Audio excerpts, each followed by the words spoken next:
Hey, it's Alofa Lava.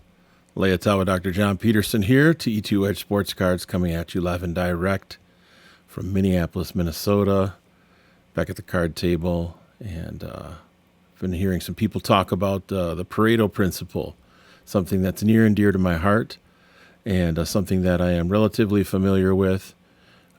So if you're interested in learning a little bit more about the backstory around the Pareto Principle and how it relates to sports cards and possibly other things in life, check it out.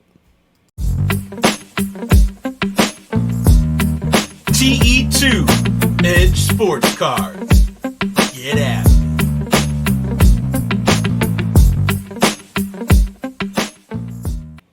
All right. Let's get into it here. So my first experience with the Pareto Principle was probably close to 15 years ago. I was an administrator in a urban school district and was responsible for quite a bit of programming, schools, and services. I think altogether it was about $60 million in programs for elementary age kids, middle school kids, and high school kids. It involved multiple schools and lots of different services, whether it was mental health services, counseling services, you name it, I was responsible for it. Where Pareto came in was in the application of how to understand the relationship between cause and effect. Let me back up here a little bit and tell you a little bit about the history of the Pareto Principle. So, Vilfredo Pareto, good Italian name, Vilfredo Pareto, was an Italian economist from the late 1800s. And there were a couple of different things that he was very interested in. One was that he was interested in looking at land ownership in the late 19th century Italian states. If you're familiar with Italy and the history of Italy, they have estados, numerous estates. Estado would be the Spanish version of it. I can't remember the Italian version of how they say estado in Italian, but he was interested in who had land ownership, and what he found is that approximately 80% or so of land ownership in late 19th century Italy was the result of 20% of the people who owned it. All right, so 20% of the population owned roughly 80% of the land in Italy. He was also, although I believe he was, in addition to an economist, he was a gardener. And he liked to grow different vegetables and flowers and that sort of thing. And the aha moment, supposedly, at least I don't know if this is true or not. I'm not an economist. I'm trained as an educator. I've taken some economics courses, but it's been a while. But the aha moment came in his garden when he was looking at pea pods. And if you're familiar with pea pods, they have anywhere from 6 to 7, sometimes more peas in a pod, depending on how big the pod is. And what he found is that approximately 20% of the pea pods produced roughly 80% of the peas.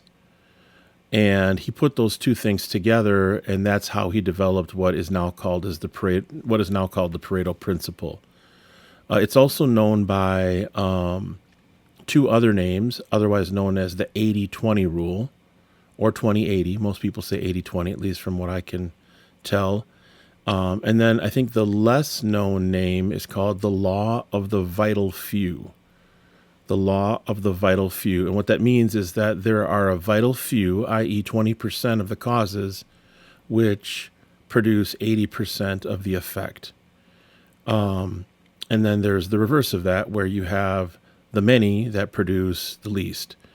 And, I've been hearing this in different content in the last just a couple weeks, actually. It's been relatively recently. I know that Sports Card Live with Jeremy Lee had a gentleman on, I forget his name, a couple nights ago, who was talking about the 80-20 rule. I guess he's a proponent of 80-20, which makes sense. I am too. But what he did not describe is that the visual representation of the 80-20 rule is a reverse J curve. All right. And so what happens is on an XY graph, typically people are familiar with the standard J curve, right? And that is its own principle and mathematical formulation, which I can talk about in a different video as it relates to sports cards and other things. But the Pareto principle is an 80-20 reverse J curve, which means that on the bottom end of the curve, you have 20% of the effect happening. And then as you get further up the curve, things starting to flatten out. And then you're looking at, 80% of the causes are producing roughly 80% of the effect. Going back to my example with St. Paul Public Schools, the school district that I worked in when I was responsible for those multi-million-dollar programs in schools and services, I applied the Pareto principle to those programs. And so we invested heavily we looked at the data, collected our baseline data, and did formative and summative assessment, which I've talked about in other videos. And then we were able to apply the Pareto principle in such a way where we were able to get high levels of output, academic output, attendance, revenue generation by investing in 20% of the effect, 20% of the causes, excuse me. And over the 4.5, 5 years that I was there, the pattern was relatively stable. It was a sustainable pattern where we found that, if you have 10 different programs, 2 to 3 of those programs roughly are going to produce the same amount or more as the other 7 or 8 programs that produce less. You have strong revenue generators, strong academic outcomes that come from those 20% programs. So how does this relate to sports cards? You're probably wondering, hey, John, you're talking about education stuff here. This doesn't really relate. From a business perspective and from a sports cards perspective, let's just do a hypothetical. Let's say you spend $10,000 on 10 different collections. 10 different collections of cards, which are, let's just say 90s cards, 90s basketball, which is what I've been working with most closely the last year and a half here. If you have 10 collections and you spend $1,000 on each collection, 2 of those, according to the law of the vital few, the Pareto principle, 2 of those collections, all right, are going to produce 80% of the net sales from a seller perspective, and this is not from a collector perspective, are going to produce 80% of the net sales and roughly 80% of the profit from the 10 collections that you have. 8 of the 10 collections are going to produce roughly 20% of the net sales and profit.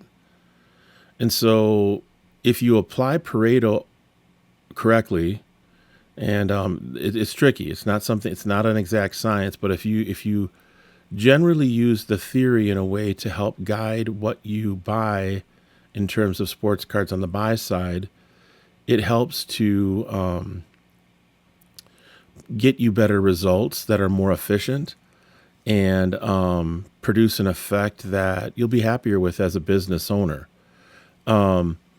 So that's one piece. A second piece that you have to apply sometimes when looking at and using Pareto is the Law of Parsimony, which is a different economic principle. I don't even know if it's an economic principle. It's kind of a philosophic principle.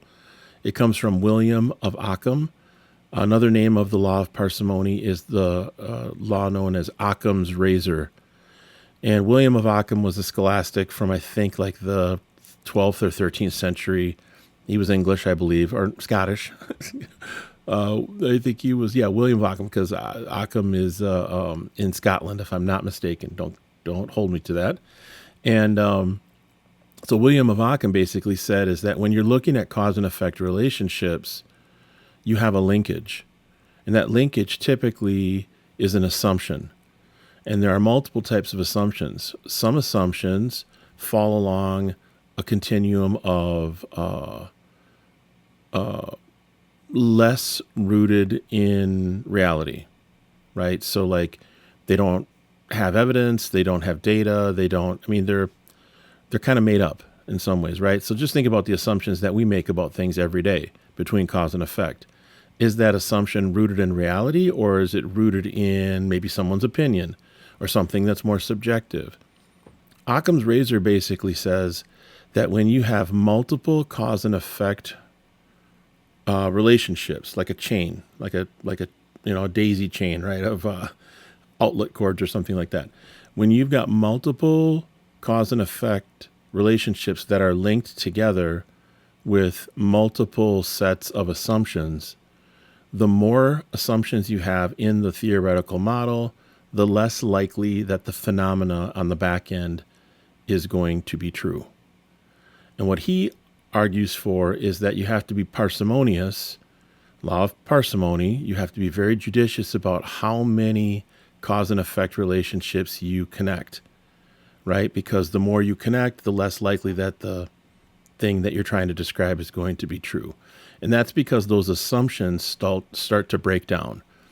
You might have an assumption about this thing or that thing, and when you start stacking up those assumptions, the chances are that one of those assumptions is the weak link that breaks the entire daisy chain of cause and effect relationships down. So keep it tight. Keep it just to a couple. Don't make lots of assumptions. Don't try and string together lots of cause and effect relationships. So taken together, those two principles, Pareto, otherwise known as 80-20, otherwise known as law of the vital few, and the law of parsimony, i.e. Occam's razor, can be applied to business principles. And people that go to school for business and economics know this sort of thing. I just kind of happened upon it because I was managing, like I said, $60 million in programs and schools and services. And so as it relates to sports card, there's a third principle, which I'm not going to get into today because it's a little bit lengthier. But those two plus two or three other principles are different theoretical frameworks that I use and apply to doing the sports cards. So like, for example, the South Dakota collection, that was a two-part collection buy. The first part was the Kobe's and the Jordans, which I bought for, I think that was around $3,600. And then I bought the rest of the collection for $2,400. So altogether, the collection cost me $6,000. Of that $6,000, 20% of the cards of that $6,000 will produce roughly 80% of the net sales and the profits. So I just wanted to explain that with a concrete example. And like I said, the more you try and put different assumptions of cause and effect together into a long chain, be wary of doing that because the likelihood that you get to a more accurate, more consistent set of outcomes decreases pretty much exponentially over time. So if you have any questions about this, please feel free to leave them in the comments. I'd be happy to do another video. Sometimes it gets lengthy to be able to try and describe and respond to different comments. So maybe what I'll do is what some other content creators do is I'll just have the comments up and then can respond to them in another video, kind of like a response video. But yeah, happy to talk more about this as people feel like they want to, and leave a comment, hit the like or subscribe button. Take care. Peace out. One love.